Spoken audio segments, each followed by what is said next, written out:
कुली हादसे के बाद सालों तक खाली बैठे थे पुनीत ईसर। दुर्योधन के किरदार ने दी थी नई पहचान। भीम के साथ क्लाइमैक्स फाइट सीन के बाद शरीर पर पड़ गए थे काले नीले निशान। महाभारत में दुर्योधन का किरदार पॉपुलर हुए पुनीत ईसर का आज 63वां बर्थडे जन्मदिन है। उन्होंने अपने फिल्मी करियर की शुरुआत फिल्म कुली से की थी। इस पहली ही फिल्म के कारण वह इतने बड़े विवाद में फंस गए थे जिससे उनका पीछा कभी नहीं छूट सका। इस फिल्म की शूटिंग के दौरान पुनीत ईसर ने गलती से अमिताभ बच्चन को घूंसा मारा था, जिसके बाद वह गंभीर रूप से घायल हो गए थे और मरते मरते बचे थे। इसके बाद कई सालों तक पुनीत ईसर का काम को तरस गए थे, लेकिन 4 साल के संघर्ष के बाद 1987 में आया बी.आर. चोपड़ा का सीरियल महाभारत उनके करियर के लिए टर्निंग पॉइंट साबित हुआ था। पुनीत ईसर ने बी.आर. चोपड़ा की महाभारत में दुर्योधन का रोल निभाया था। जब महाभारत में भीम के साथ उनका क्लाइमैक्स फाइट सीन शूट किया गया था, तब उनके शरीर पर नीले और काले निशान पड़ गए थे। यह बात उन्होंने एक इंटरव्यू में खुद शेयर की थी। इस शर्त पर मिला था दुर्योधन का रोल। इंटरव्यू में पुनीत ईसर को दुर्योधन का रोल एक शर्त पर मिला था।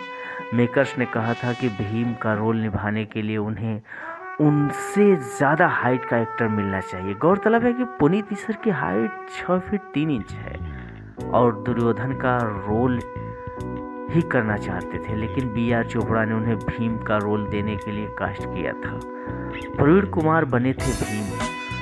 शो में भीम का रोल निभाने वाले प्रवीण कुमार एथलीट थे और एशियन गेम्स के 2 बार के गोल्ड मेडलिस्ट थे और उनकी हाइट 6 फीट 8 इंच थी। पुनीत ने ही प्रवीण को इस रोल के लिए रिकमेंड किया था और बाद में पुनीत को प्रवीण ने क्लाइमैक्स में बुरी तरह पीटा था। शरीर पर पड़ गए थे काले नीले निशान। प्रवीण के साथ अपनी फाइट के बारे में पुनीत कहते हैं, ये बेहद टफ एक्सपीरियंस था। वे एक्टर नहीं थे, डिस्क थ्रो में 2 बार के गोल्ड मेडलिस्ट थे। जब भी डायलॉग बोलता और बलपूर्वक तो प्रवीण मुझे और भी जोर से मारता। उन दिनों गदा बहुत भारी होता था, जो आज की गदा के विपरीत था। 60 के बाद मेरा पूरा शरीर काला और नीला हो जाता था। क्लाइमैक्स सीन में लड़ाई 18 दिनों से ज़्यादा चली थी। मेरे पूरे शरीर पर चोट के निशान थे। 15-20 दिन में शूट हो पाया था क्लाइमैक्स। महाभारत का क्लाइमैक्स सीन शूट होने में करीब 20 दिन लग गए थे। उस समय केवल वर्क नहीं होता था, तो हमें खुद ही कूदने वाला सीन बिना स्टंटमैन या बॉडी डबल के करने पड़ते थे। चोटें उस वक्त बहुत आम थी। मुझे याद है तीर चलने के दौरान कई लोगों की आंखों में चोट आई थी। लोग दुष्ट कहने लगे थे पुनीत को। पुनीत कहते हैं, लोग मुझसे नफरत करते थे, दुष्ट कहते थे, लेकिन मैं इसे कम्प्लीमेंट की तरह लेता था।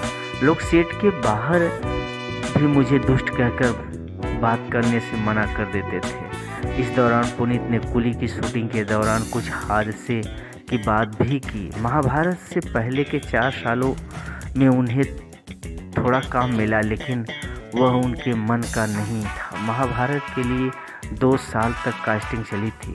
पुनीत को 1986 में साइन किया गया था और इस बीच दुर्योधन का रोल निभाने के लिए पुनीत ने 22 किलो बढ़ाकर अपना वजन 108 किलो कर लिया था।